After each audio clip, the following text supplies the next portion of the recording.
आइए आप सभी को जय श्री कृष्ण।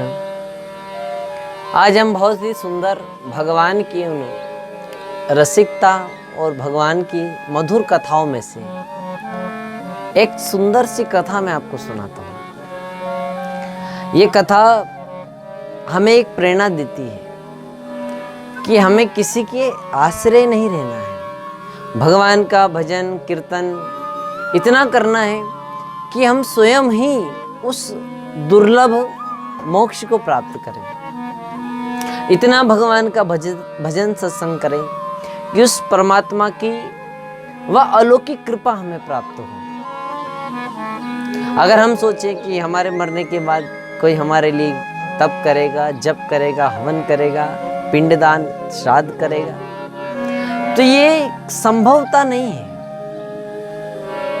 कहीं कहीं ऐसी भी समस्या उत्पन्न हो जाएगी कि कभी वो किसी का कार्य होगा ही नहीं, वो करने वाला कोई तैयार नहीं होगा। इसलिए स्वयं हमें भजन करना है और इतना भजन करना है कि मरने के बाद हम स्वयं उस परमात्मा के दुर्लभ मोक्ष को प्राप्त करें। ऐसे ही प्रसंग में मैं आपको एक छोटी सी कथा सुनाता हूं। एक व्यक्ति था, उस व्यक्ति के 3 बेटे थे। तीनों बेटे अच्छे पढ़े लिखे थे, बड़े ज्ञानी भी थे, लेकिन वो सांसारिक ज्ञान को जानते थे, धर्म से रहित थे। उन्हें राम कृष्ण इन सब बातों पर विश्वास नहीं। तो एक दिन उस व्यक्ति की जब मृत्यु होने के बाद में माता ने कहा अपने बेटों से कि बेटा, ये तुम्हारे पिताजी की अस्थियां हैं, इन्हें जाकर के गंगा जी में विसर्जन कर दो। तो बेटे कहने लगे, माँ हम ये सब फालतू की बातें नहीं मानते।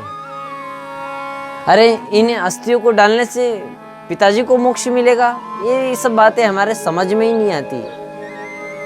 तो बच्चों ने मना कर दिया। पहले बेटे ने, बड़ा बेटा था, उसने तो बिल्कुल मना कर दिया। माँ ने सोचा कि चलो छोटा बेटा हाँ करेगा, तो छोटे बेटे ने भी मना कर दिया। लेकिन जब माँ की आंखों से आंसू निकले तो जो छोटा बेटा था, सबसे छोटा, उसे माँ पर थोड़ी दया आ गई। तो उसने कहा ठीक है माता, कोई अगर ये आपका कार्य नहीं करता है तो मैं जाऊंगा।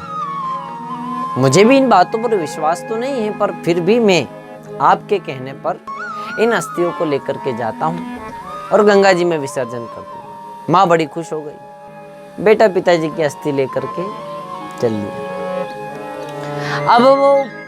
अब उनके घर से करीब 16 किलोमीटर ही दूर गंगा जी थी।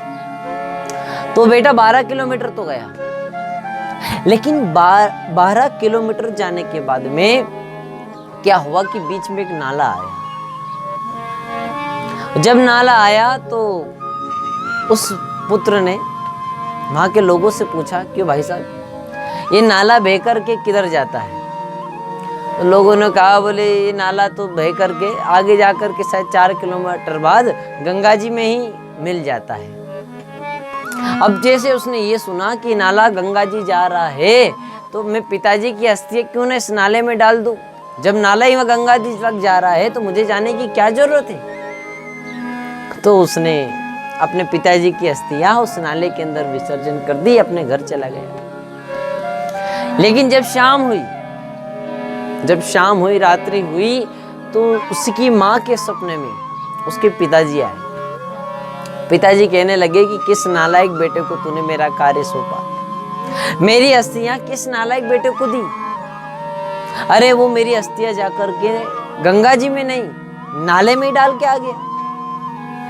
अब तो माँ को बड़ा क्रोध आया। माँ ने तीनों बेटों को उठाया।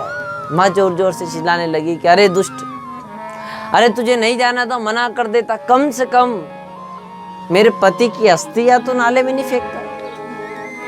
अब तो लगा उस बच्चे को कि माँ क्रोध करेगी, भैया भी चिल्लाएंगे, सब लोग चिल्लाएंगे। तो वो उनके चिल्लाने के पहले खुद ही क्रोधित हो गया। वह कहने लगा, हाँ मुझे पता था, पिताजी की शुरू से आदत है, जब जिंदा थे तब भी परेशान करते थे, पर मरने के बाद तो और परेशान कर रहे हैं।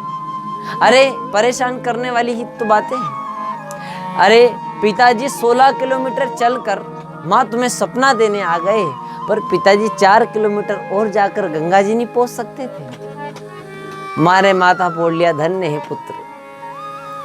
तो ऐसी भी संतानें हैं। इसलिए हम स्वयं उस परमात्मा का भजन करें, हम स्वयं कीर्तन करें और उस दुर्लभ जो मोक्ष है उसे हम प्राप्त कर लें। बोलिए जय श्री राधे।